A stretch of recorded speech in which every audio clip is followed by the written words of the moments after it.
most of the China teams play for the last runner.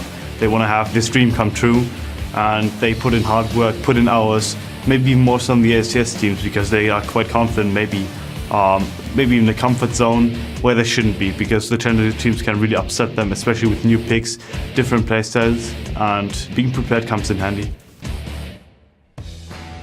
Welcome back, everyone. The series is now tied up 1-1, and we're on to game number 3 between the Copenhagen Wolves and DNL. Let's have a little bit of a look back to game number 2. Amazing lived up to his name in this second game. Went 8-0-3 by the end of Kazakhs, and well, the 8-0-3 slightly inflated by the cleanup nature of Kazakhs by the end. Of course, I mean, whenever someone got low in a team fight, he was there full HP. We saw it in the fight where Twitch instantly killed both Forgiven and Kautat, of course, but then full HP Amazing was left, cleaned up everything, got a lot of kills. He was the guy, though, who jumped over, killed Baboonier before they went for the Dragon here, which actually was a big thing for Copenhagen Wolves. Get him a lot of easy objective gold, which actually was a big thing for them in the game. Getting the Dragons early on here, getting the lead, because both Kautat and the bottom lane did so well in their matchups. Well, guys, it's time to turn to Twitter once again and let us know who you think has the edge in this tied-up series. What you have to do, tweet to us #CWWin or DNL win to @LOL Esports, and we'll check in with the numbers for your in-game predictions. Of course, it swung completely from the LOLesports.com vote to the game number 2 vote, or to the game number 2 vote when he was 1-for-0 for DNL. I'm wondering if we're going to see a similar backpedal by you guys out there and back to the Copenhagen Wolves. Very high chance, at least. I mean, DNL won one game. Suddenly they were the favorites. Now Copenhagen Wolves won. Very strong performance. Going into this game, I don't think there is a favorite, to be honest. I think both teams have shown they have different play styles. And it worked for DNL in game 1. Worked now for Copenhagen Wolves in game 2. Also because DNL, the rotations they had in game 1, they didn't actually do the same here in game 2. No, didn't really have a chance to get that going either. We're going to find out if anything changes here in Champion Select, though, as the bans come in. First one is Nidalee, a ban which the Copenhagen Wolves are sticking by. They've banned that now in the last 13 or 14 games in a row. So a lot of games. Basically, they don't let Nidalee go through, that's for sure. Do not like to play against Nidalee. Again, I expect to be banned away in every single game here by him. Because again, Nick is a very strong Nidalee player. Now, next ban coming in is going to be the Ziggs, actually. Kautat was very strong on it in this game. Nick was very strong on it in game 1. So both the mid laners like him, and now DNL actually just banning it away. Don't want to risk possibly a first pick by Copenhagen Wolves. Dr. Mundo taken away from Baboonier again. We saw in game number 1. And I think it's always the same. You never see a particularly... Nothing special happens from a Dr. Mundo player. They are just, by the end, so tanky that you can't do anything about them. It's not like there's any big flashy Mundo plays usually, but they're always going to be a problem if they get rolling. Lucian also banned away here. One thing we should mention, in game 1 and 2, we saw 2 support bans from DNL aimed at Unlimited. That means that one's going to be left open this time around. So I think DNL realized Unlimited on Annie did actually the same thing he would do on Leona here. Flashing in, getting the stun. We saw him do it against both Twitch and Lulu here, and that's where Annie is a very good pick against something like Twitch, because you're very mobile, you can flash Tibbers, it's instant stun, and that's why they're not banning away the same amount of supports, because they realize he can just pick up the Annie, and it worked really well for him. Final ban for Copenhagen Wolves is Rise. They did that in game number 2, and Jax taken away this time by DNL. They did that in game 1 before getting Jax as a first pick in game number 2. Again, it leaves Kazakhs open, and again, that's going to be in the first round of picks for the Copenhagen Wolves. Amazing. 2 games on Kazakhs. 1 not so impressive. 1 he ended up nicely after game number 2. We'll see how that one goes. As I mentioned, Karma left open. DNL thinking about taking it. Thinking about getting the Karma here, of course. Can both be played in the mid lane, could also be played as support. She's very strong in both. A lot of good poke here from Karma. Very strong laning phase, no matter where she goes. Same actually goes for Lulu. Strong laning phase, also both as a support and as a mid laner. So locking in both. We don't actually know who's going to go where yet. We've obviously seen Korea, Bjergsen over playing Karma in the mid lane. Not sure why he's now Korea. Bjergsen playing the Karma in the playoffs here for TSM, and it worked pretty well for him. He got the pentakill as well. Yeah, pentakill for Karma. We'll see if those get switched around. We've also seen let's not forget Lulu top. Hell, we've even seen Karma in the top lane. Yeah, so although only a couple of times and wasn't really all that amazing. Not expecting that to go in the top lane, that's for sure. Let's see what the Copenhagen Wolves go for this time around. Lucian banned away. Forgiven's been going back onto this Graves. Looks like he's going to do it again. So the Graves pick worked okay for him in the last game. He managed to do his damage, but he actually died very early in all the team fights we had, where his flash was ready, he didn't use it in time, he actually ended up dying for it. Of course, got some return damage before he went down, but the pick itself has not impressed me yet. I think it's an okay pick, but I'm not saying here that I think the Graves is the best AD carry for Forgiven to play. Still being locked in for him. Twisted Fate now for Kautot was actually banned away in the very first game as the first ban here from Denial. Get through this time, and no, actually it was Copenhagen also banned it in the very first game against Denial. Kautot though picks it up. It's been a very strong champion here in 4.5 because again you are so versatile, you have so many options, you can go different summoner spells, you can both split push, you can wave clear, and also your late game power is still very good. What are we going to see out of Woolite? If you look back at his Challenger games, played a lot of Lucian that's banned away, Sivir and Twitch that he played in that last game. However, Kog'Maw, definitely an option. We saw Watch playing Kog'Maw today, not Watch Space. playing Kog'Maw, Space playing Kog'Maw. There's a lot of discussion of how strong Kog'Maw is and whether he is really that strong. Might not even have to really touch on that one here because he's gone back over to Jinx and a possible Nocturne in the jungle for Kikis. So like Nocturne here is a very strong jungler in 4.5 with the Feral Flare. You can also go into Blade of the Rune King afterwards, and we saw Cotnex yesterday on this champion. He was so dominant. NIP could never kill him in the team fights. As long as he got a good start in the game, he just became so strong. Of course, Denial is looking to do the same. You have Nocturne going in, you have the Peel, you have the Kite from both Lulu and Karma here to help out the Jinx or even to help out Nocturne. So far, Denial here, they can really start some fights. A lot of mobility around, so if Copenhagen Wolves are out of position, Denial can instantly go towards them, set it up, and it's going to be hard for Copenhagen Wolves then to respond. Limited will be feeling now a little bit of pressure relief as he wasn't banned out of this game and he gets his hands on Leona. Doesn't have to think about where to go as a second option. They also took Trundle, a champion which we've seen so much of, and also a champion which of course Youngbuck has shown his skill and comfort on in that top lane. And Copenhagen Wolves is probably the team who rely the most on Unlimited to play engaged supports. Like every single time he gets on Annie, Leona, something where he can start a fight, he's the guy setting everything up. Whenever he's playing Karma, whenever he's playing something else, you actually often see Copenhagen Wolves running around doing nothing because nobody's there to start it. He gets to Leona this time, was banned away in the other games. Trundle in the top lane. Overall, just a very strong pick. His laning phase is fine, scales well into the late game, and of course he can set up ganks easily with a Twisted Fate. Put up the pillar, Twisted Fate ports in, easy stun for him, and a good amount of CC.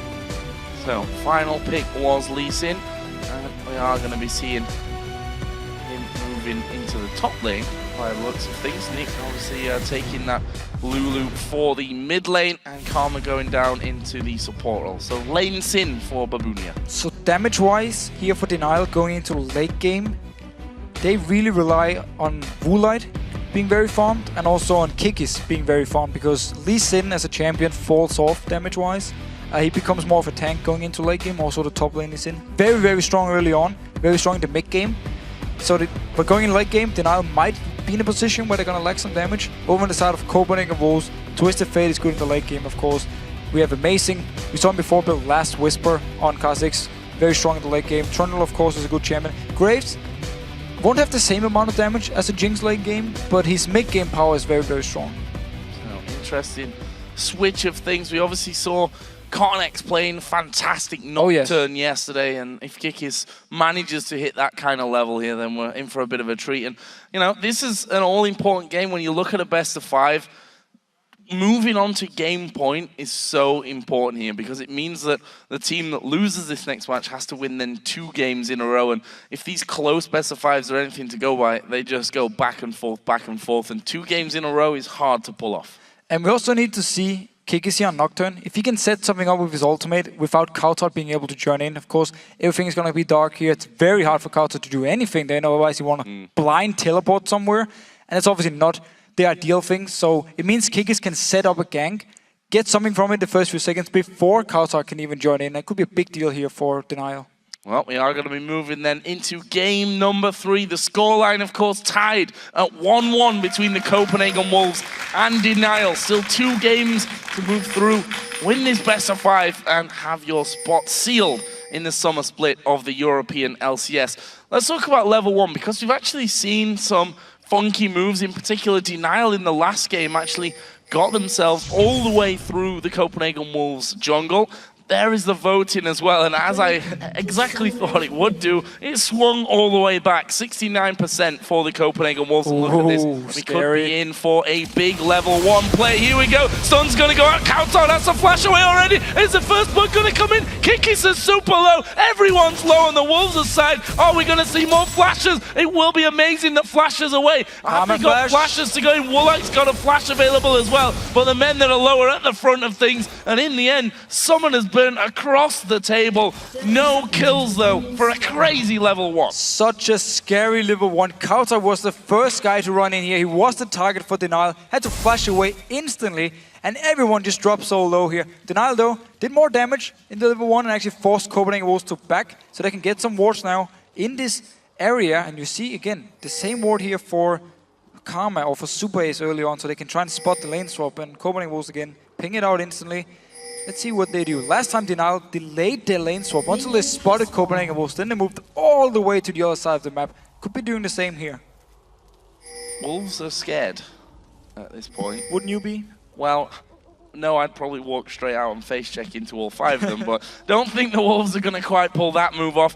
Either way, even if they did do that, there's nothing to really face check at this point, because DNL have got their 3 deep wards down, and they've backed away onto their top side of the jungle. Going to be taking the red buff for the start. One thing that's worth noting is there's no wards from either team towards the blue buff areas of the map, so we might actually see for once a start where red and blue on either side of the map is taken by the same team. I'm sorry to disappoint you, Joe. It looks like Kikis is moving towards the blue buff because they know the bottom lane from Copenhagen Wolves is down in the bottom side, so he can move there with Karma. Of course, we're gonna see the exact same thing from Amazing, just trading the buffs here.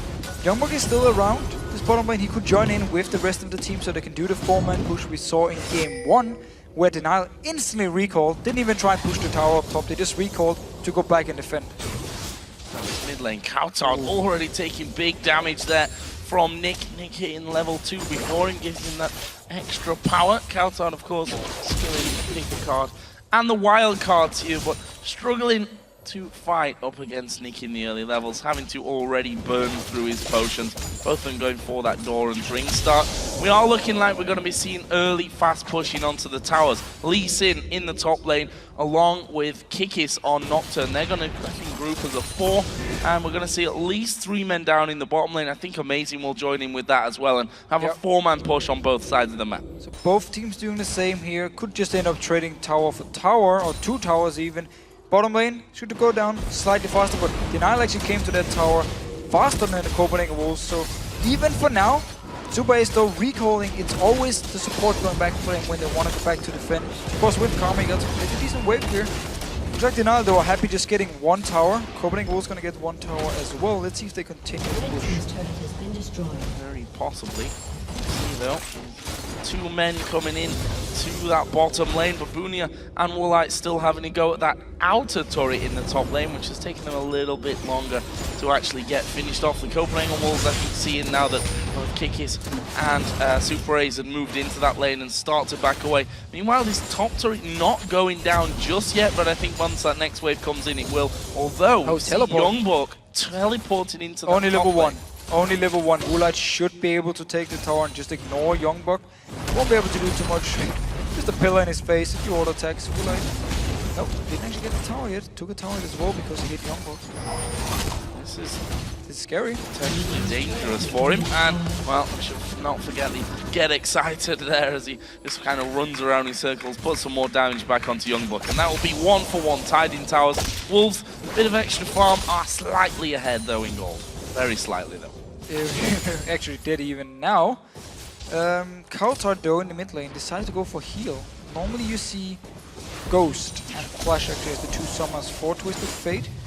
Decided to take the heal though, so I want to be more safe both in the laning phase against Lulu, who of course is a lane bully, and at the same time for the team fights, double heal is never bad. But Ghost on TF is normally where you get so much extra mobility and your ganks becomes so strong. You can just continue to chase up if there's no tower, for instance, which is the case now in the bottom lane. For DNL, if you want to gank bottom lane, you could be using the Ghost. Went very low from this one. He's like, it's alright guys, I got it. I'm not going to die to anything in the jungle. It's happened before, but not today. There's Unlimited actually moving towards this mid lane. Needs to be a bit careful there with Nick and SuperAce. A lot of poke damage between those two. So again, they leave Woolite by himself to farm. They want to get him ahead in when it comes to both levels and also gold. And in the center, Villains completely missed the minion. However, though, they sent SuperAce into mid lane again, so they're rotating him around the map, trying to apply some pressure. Kick is coming in here. He's going to spot out Forgiven very soon. Sees them going through that ward, actually forcing Unlimited to back away, and they managed to kill off that ward as well before it can go into stealth. And now they're going to push down on towards this turret. Only Forgiven there. Unlimited is going to have to walk the entire way around the jungle to get involved on this. That turret already down to half HP. They're doing the exact same thing they did in game 1, where it was Soraka support. Whenever there's lack of wave clear for Copenhagen Wolves bottom lane, they just send the jungler down here, get a lot of damage onto the tower. He can go back now, do one camp maybe, and then come back to the lane and do the same thing. He did it with Elise. He just kept going back to the bottom lane to get the tower. Amazing, he's all the way up in his top lane here, but Bunia needs to be careful. This could be bad news. He's already safeguarded away actually onto the minion. Flash comes in. They managed to get the slow down onto him. Babunia going very low. Can they get the kill? The no flash, as I said, for him. Both Amazing and Youngbuck have used theirs as well. First blood coming in. Meanwhile, Kautar using Destiny to go down the bottom, but actually they turn a lot of damage down. Unlimited's gone very deep. There is a flash away from him. Exhaust goes on to Kikis. The zap didn't land, and now Nick is going to get involved on this bottom lane. Will they be able to pick up kills? Kikis takes a blast and he has to flash away as well. And now they're going to go towards Forgiven. Nick just got flashed. Yeah, he flashed away from that. Nick actually did get stunned up there against the wall and feeling a little bit of pressure from that one. Big fights down in the bottom lane. No kills, but have they got enough presence here for the tower? They at least want to try and go for it. Suba is landing the poke here. Kautar is very low on mana. Forgiven taking a lot of poke as well. Defending for now. And in this last fight here, the traps coming down from Woolite saved the life of SuperAce, because both Kautar and Unlimited got stuck on them, so they couldn't go in together, they couldn't get the burst, combine the CC. Instead, Unlimited ended up going in way too late and had to flash away, so a bit risky move. But DNL, staying in the bottom lane, really want to get down this tower. Here comes the teleport though, straight into the brush. SuperAce getting locked up. Wild Growth comes in. Youngbuck, where's the pillar? There it is. It slows down SuperAce. The shield's just about keeping him alive. But Forgiven with a buckshot will finish it off for the second kill for the Wolves. And this time around, Copenhagen Wolves don't want to give up this tower for free like they did in game 1, sending multiple members down to defend it. Youngbuck now can recall and just run up to his top lane. The wave is coming down towards him. Blue Wolf, however, is going to be gone because there's so many members of Copenhagen Wolves in the bottom lane. Stolen away, Kikis gets his hands on that one there. Blue Buff has respawned as well as a ward. Actually, he's just away from the Blue Buff, so they don't have the exact timing on that one. Actually, Amazing. He's going to be spotted out here by Kikis, and Babunia is just around the corner. Amazing going to pop his ulti, actually dives back towards Babunia. The pillar comes in. Safeguard out though from Babunia. A lot of early action in this game here. Both junglers trying to set something up. Amazing came in here, did a lot of damage.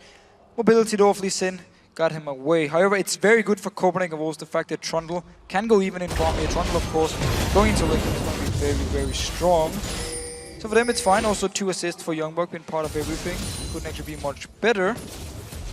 This bottom lane tower though is still very, very low, and Woolite, he should actually be able to get it with this wave coming. So all the effort they put into the tower should be paying off now for DNL. And that will go down. If not, Nick and SuperAce are headed that direction. Are they going to go Dragon here? Nocturne's there, Lee Sin's there as well, and I don't think the Wolves are really in a position to defend in this one. That turret is going to go down. Woolite picks up that one. The Dragon already well underway. There's no way that they can stop this. They don't even realize it's going on, I think. And that will be Dragon and a tower for DNL. Brings them right back in gold. Great rotations, like we saw again from DNL. First of all, Babunia, because the wave is so far away from his tower, could walk down with Kikis, make sure it was a safe dragon for them. And then with the bottom lane tower as well, which they put so much time into. Very good objective goal, very fast. And Copenhagen Wolves got no time on this one. They put down the ward afterwards, so they don't have at least the exact time of the dragon. Kikis does have that Wriggled Lantern done, and let's not forget that we are on 4.5 here, so 25 stacks is not the 30 it takes to get that one up to the Feral Flare. He'll be well underway in getting that complete. So let's have a look down some of the other items coming in. The AD carry is pretty much identical, just the boots of speed for Woolite, the thing that separates the two. Very even so far. Let's see if DNL decides to do the same thing they did in game 1, where they just start grouping up in the mid lane now and just stay there. Just push towards the tower again and again. Once this tower is gone, they got all the auto turrets away. Counter though, with some decent wave clear on Twisted Fate. He's alone for now. Limit won't be able to help clear away. A lot of poke coming onto the back of that tower. Unlimited here. Is he getting itchy fingers? Keep stepping forward. He is going to go for this one. They've got Kha'Zix moving in. Trundle is there as well. The cleanse used by Woolite, but the pillar is going to get the slow onto them, and they're surely going to be picking up kills. There's the first one. Super Ace is going to die as well, and the Wolves pick up 2. So DNL felt very confident just pushing down here, but Copenhagen was already moved around the map, both Youngbuck and Amazing, flanking around them, and Unlimited again the guy to do the engage. Meanwhile though, Babooni actually teleported to the top lane, so he wasn't even near this fight. Not near the fight, and the Wolves now moving in to that inner turret because Forgiven has already pushed that wave up and he's already started off the damage, and they absolutely ripped through that, especially with Youngbuck there to fight down on it. That will be turret number 2 for the Wolves. So whilst DNL's rotations and pushes have been quite crisp and effective, the Wolves have just done exactly the same to them there. They have changed up the way they want to play against DNL and the rotations around the map. Instead of just trying to wave it all the time, they actually start the fights. They move multiple members to try and start them. Bottom lane they send Youngbuck down with teleport, Kauta with his ultimate to stop them from pushing there to get a kill. Meanwhile here in the mid lane, Kauta was there to try and wave clear. It wasn't enough, so they send in Amazing and Youngbuck to just start a fight. Like, they don't care about DNL pushing the tower, they just want to fight them now. And that's the way they can actually get them away from it. I have to say, Babunia not having much of an impact on this game so far. We saw in that little fight that he chose to TP into top lane and get back to farming rather than joining with the rest of his team. Not ideal, that's for sure. And this middle turret might not be safe. There's a lot of damage to Unlimited and Kauta. Said it before, between Jinx, Lulu and Karma, there is so much poke to throw down. And again, DNL, they're just staying around this tower as soon. This is the last auto turret. They did the same thing here, and they just want to push it down. Copenhagen was near with multiple members to try and defend, but the tower is very, very low. It just requires a few hits from DNL and it should go down. For now though, holding on to the tower. Meanwhile, top lane, both of them just farming away. Same goes for the junglers. Pretty even in farm. 50-50 at this point. That Wriggle's Lantern well on its way to becoming the Feral Flare. Some other items. We could see that coming out, yeah. Going with the Vamp Scepter early here is Kikis. We also see Morella Nomicon, first item for Kautard. So I like this against, of course, there's only one Summoner Heal though from Nick, which is where normally if there's multiple Summoner Heals you want to go for Morella Nomicon. But what I like about it is it's a good early spike item because it gives so much AP, it doesn't cost the same amount as an Athene, and also gives 15 more AP than Athene's. So it's very, very good early item, gives early power, gives cooldown reduction, mana regen, everything you actually want on a Twisted Fate. And you can see the healing reduction might actually end up giving an extra kill over the Kauta. That turret, as we mentioned before, so very low. Look at this, that blue buff spawn. Of course, DNL stole the last one away. Kikis is still hanging around. Is he going to ult in? No, he's just going to watch Amazing. Clear actually wasn't even watching because he was inside of the brush, so didn't even have full vision on that one. Couldn't have even ulted in the first place. But still, DNL is staying around this mid lane. They haven't moved for like 5 minutes. They're just pushing it down every single time, waiting for something to happen. There's a big wave at the bottom lane. Someone from Copenhagen Wolves need to go and clear it out. Could be the signal for DNL then to just rush in for the tower when someone from Copenhagen Wolves is missing. But before this tower goes down, I don't think DNL is going to move anywhere else, except for maybe the dragon coming up in about a minute's time. Babunia and Youngbuck, they shouldn't be killing each other. It's no Jax in this top lane that's just going to jump on you and take away half of your life instantly. And as you rightly predicted, it's Forgiven that goes down to that bottom lane. That is a lot of freebie gold for him. Once he buckshots through the pretty much entire wave of minions, and as you also rightly said, DNL stepped forward in the mid lane to try and finish off that tower, which no minions difficult. Yeah, difficult because even when there are minions, one wildcard comes through, pretty much wipes out that wave. Yeah, same goes the other way though. True. I mean, minion comes in, instantly just dies, and Wall minions won't have much of an impact, at least in this middle lane.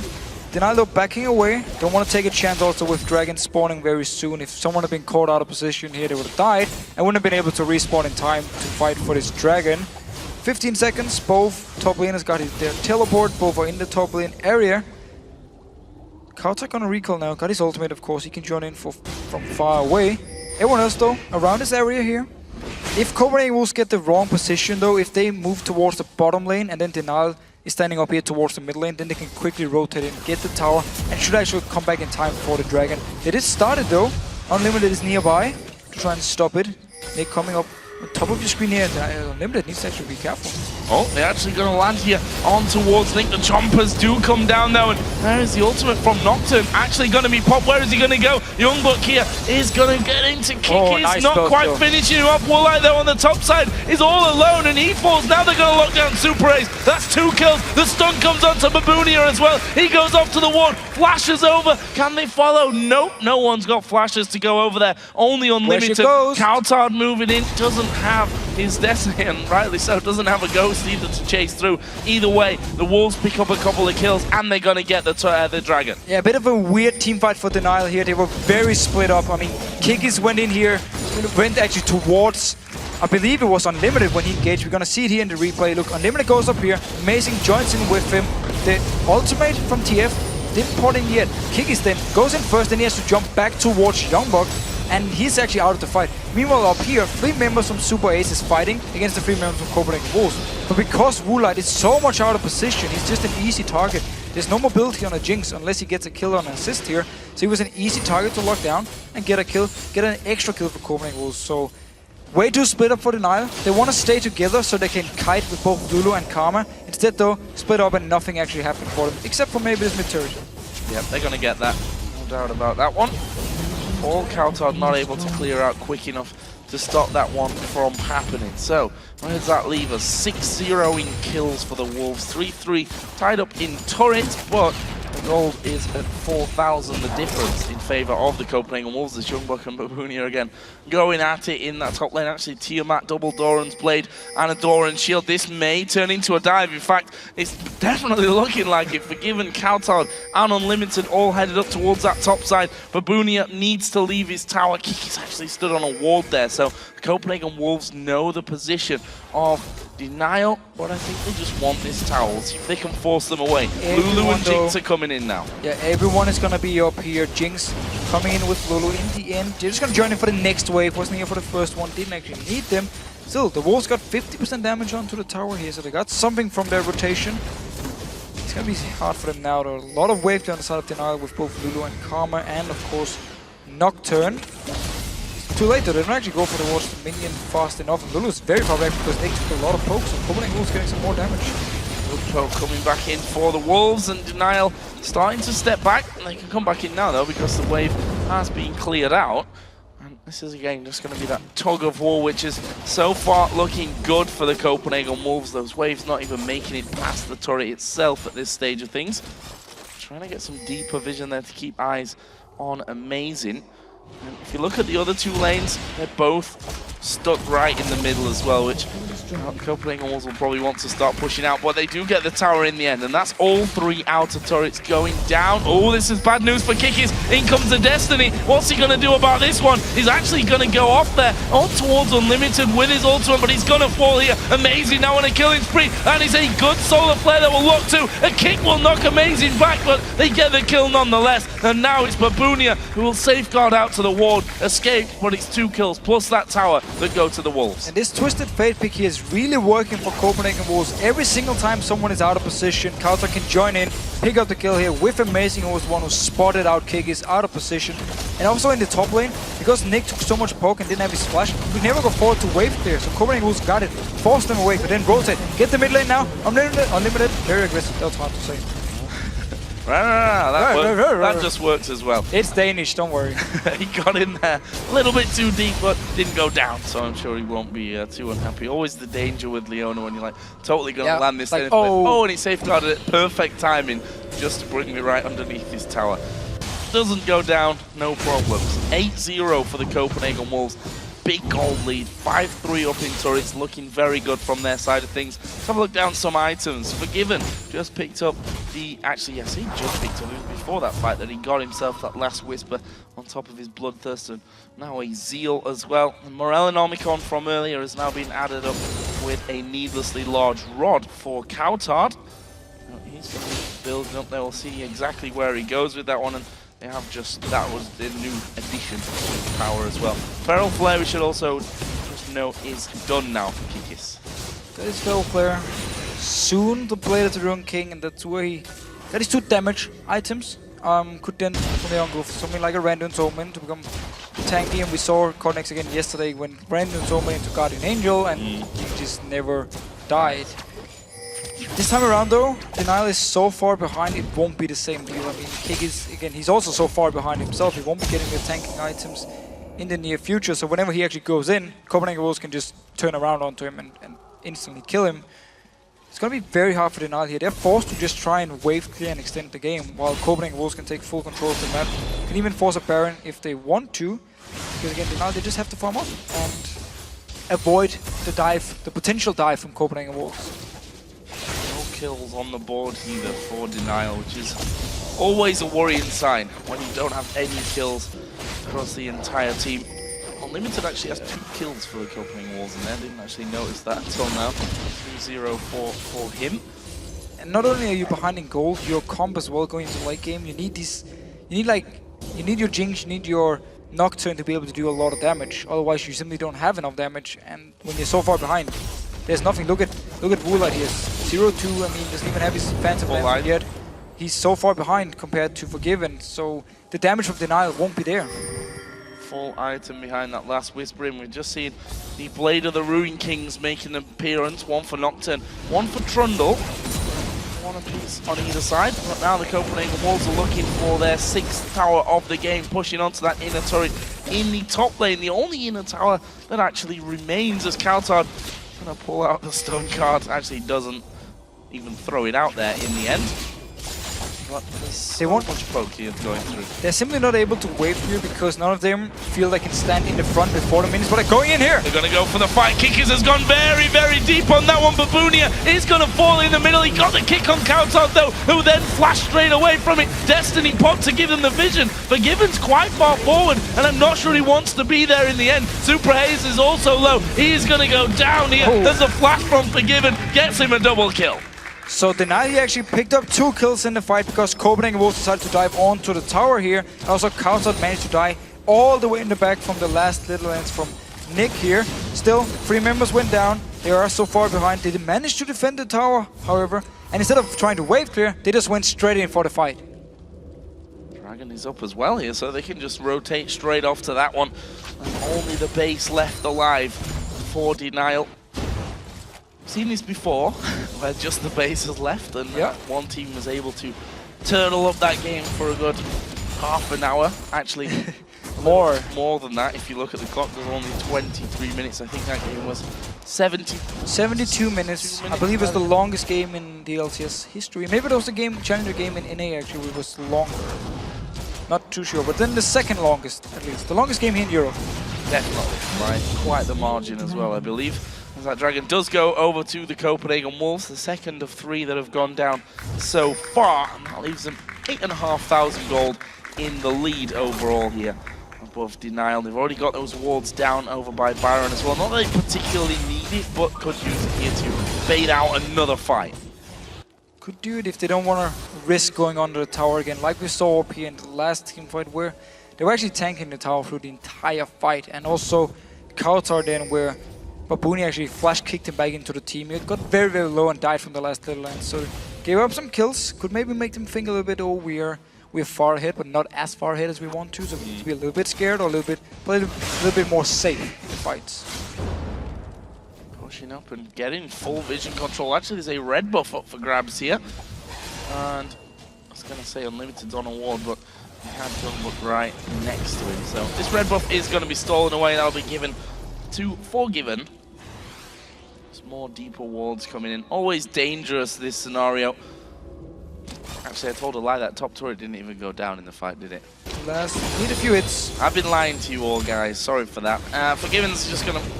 Wow. That was manly. That was very manly. Quick draw towards it. It's like, it's alright, I got this one. Oh wait, no, I've not. Actually, I'm not really doing that much damage to it. They're moving in here. Lee Sin actually sat in the brush, lands a Q onto the minion. Not really the target he wants, and as he comes in, he gets blown to pieces. And that is just not the move that you can afford to make, to be honest. That will surely be this turret. Okay, the minion waves gradually being worked down, but DNL can't stand and fight this one at 5 versus 4. There is now finally all of the turrets outside of the base going down. And Babooni here is supposed to be the tank, but he got a Tiamat and then he has the Warden's Mail. Like, that's it. He has Ninja Tabbies, that's the tanky items. Warden's Mail and Ninja Tabbies. So once he actually goes in, just dies instantly from Copenhagen Wolves. He needs Kikis to follow him. He needs the ultimate from Nick if he wants to survive this one here.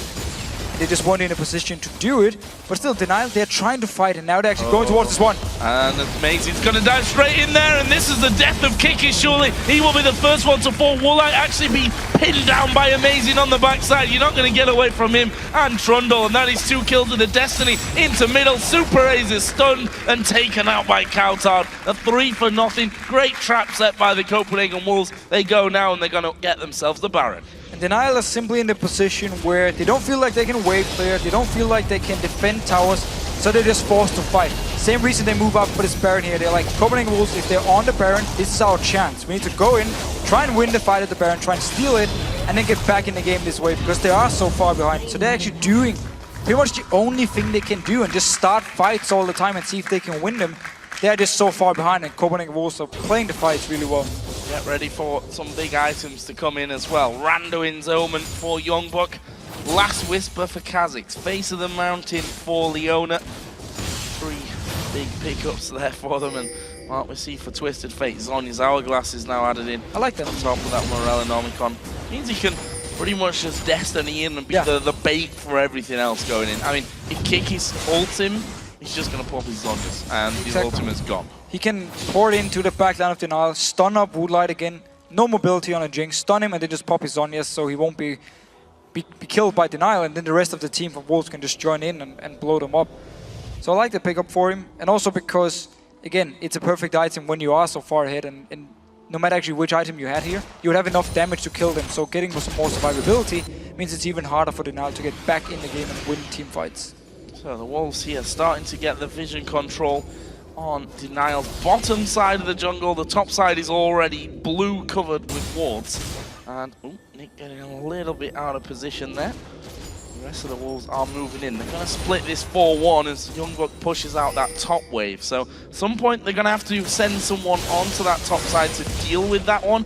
I don't think Babunia can actually fight him at this point, though. We need to see the perfect ultimate from Babunia. Here we go! He's going to kick Kautard right into the middle, but there is the Zhonya's used. He may still go down, though. The Zap will land. Super Mega Death Rocket comes through. Kautard actually staying alive. Woolite flashes in, get excited, and the Wild Growth won't be enough to keep him alive. Now Youngbuck's in the base. Amazing going through as well.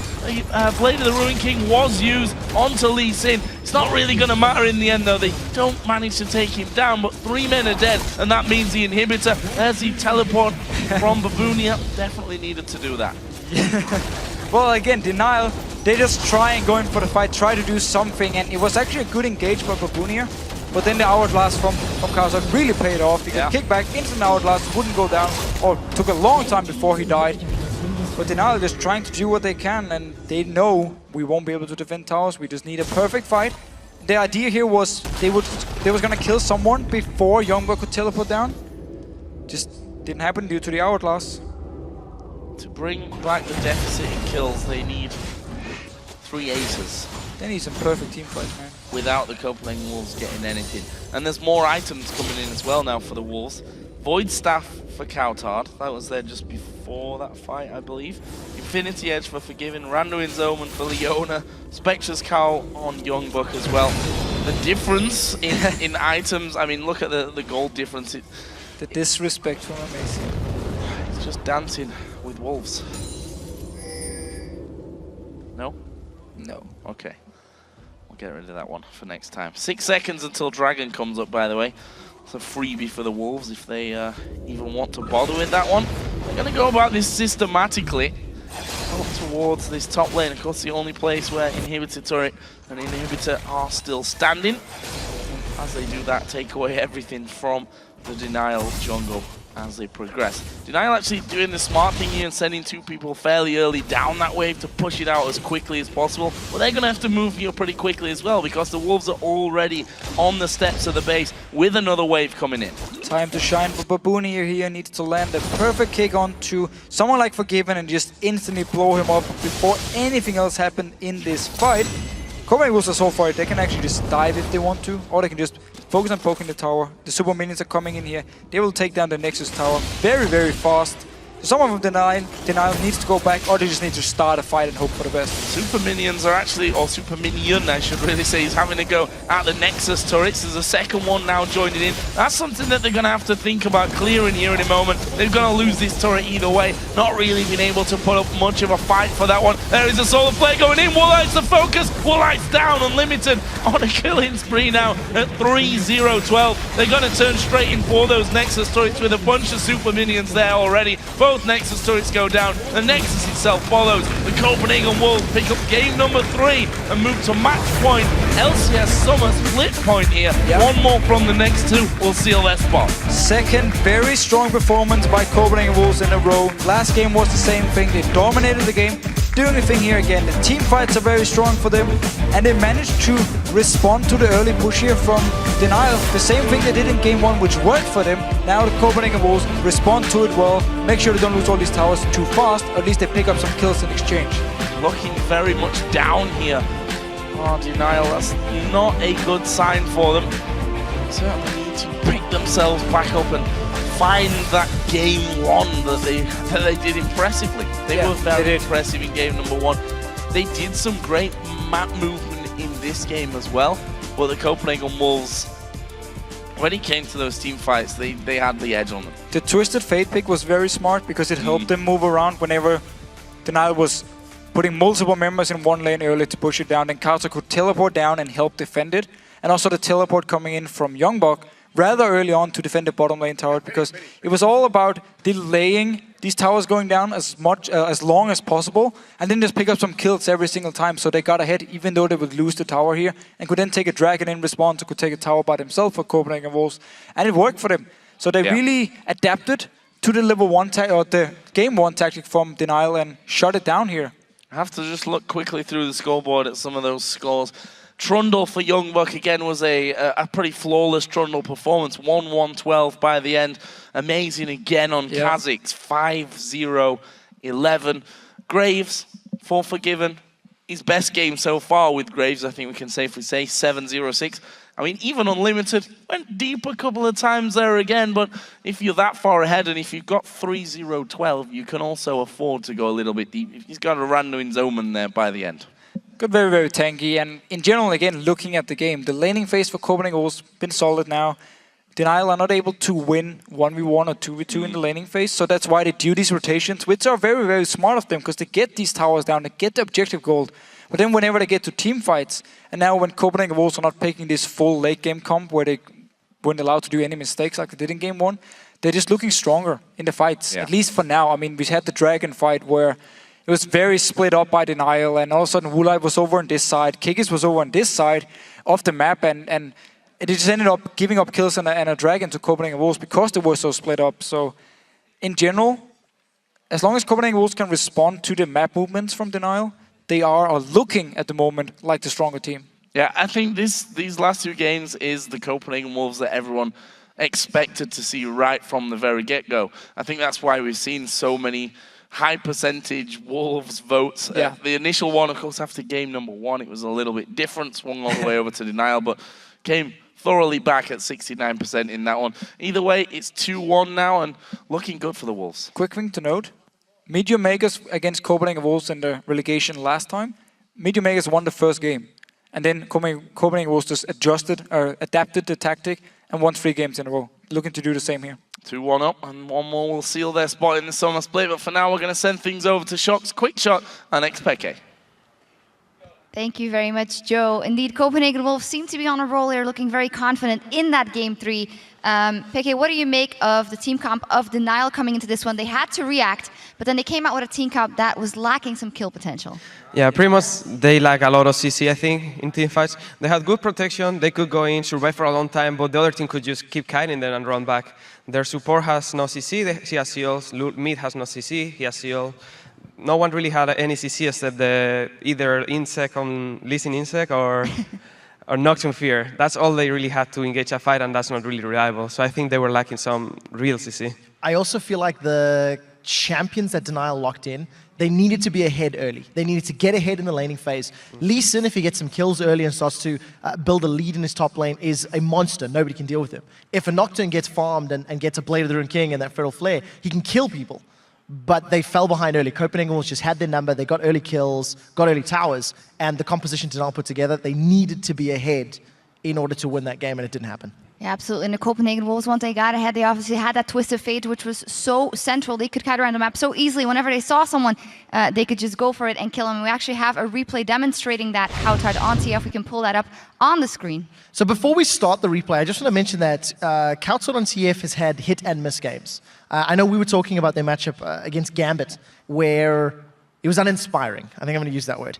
Let's roll this replay out. And Pekka, I want you to talk to me about like the positioning of Coutard. He comes in on Nocturne, and then Vision's denied. How annoying is that? Yeah, that's really annoying, especially when they enter a brush, you don't see them at all. So, but they still get him, and like they are so ahead at this point, and they have so much damage that they can just chase them. Like, there's no way the other team can turn on them with no turrets close to them. So I've got a question about the Twisted Fate. I was talking about earlier today about how TF is coming back into the meta, so to speak, because of split pushing, because Exhaust is now strong, you can run him.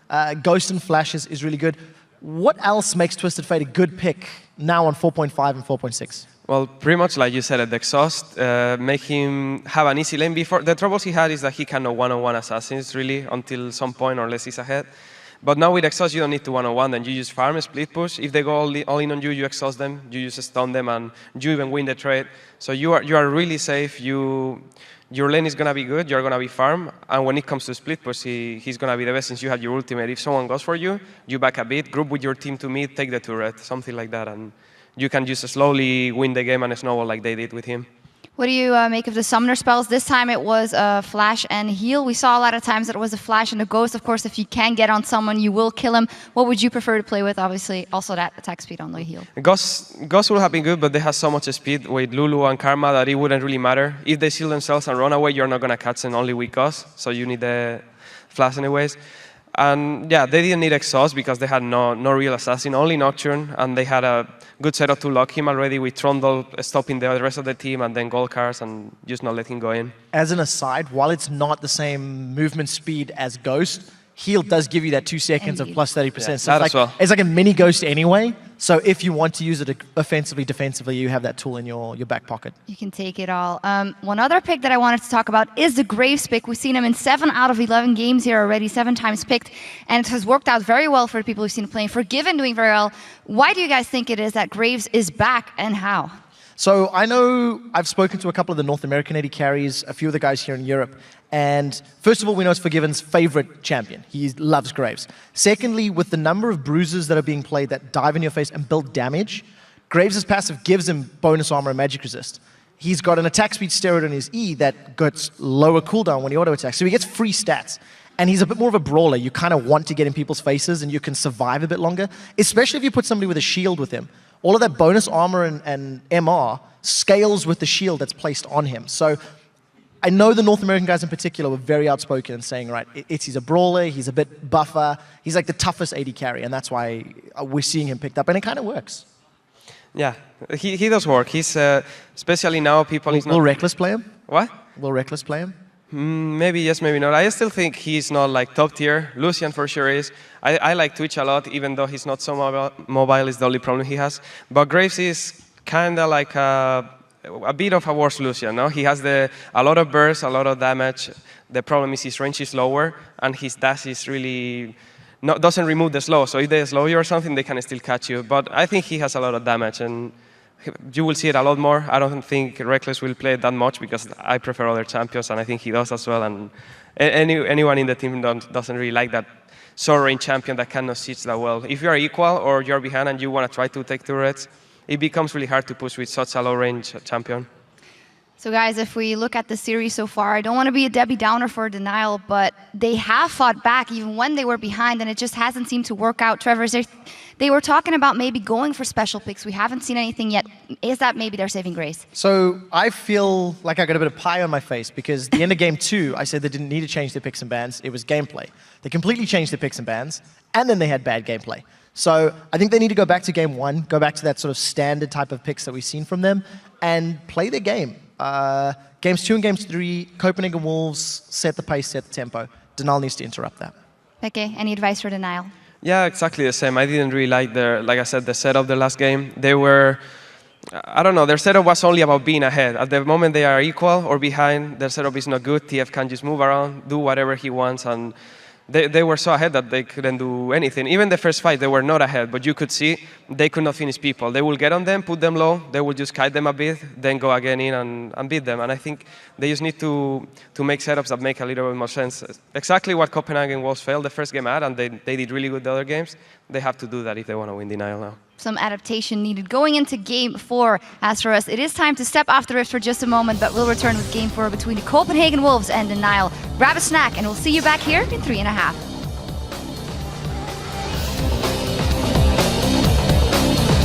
Get her. Production was... Nice! Good job. Get her, nice. Karma. No flash, no flash. Yes! Nice! I got my ultimate. I'm coming to help. Karma. I can heal if I get close. I don't have stun. Finish. Nice, guys, nice. Good job, guys. Good job. Let's do it. One more. Vamos a samma playa.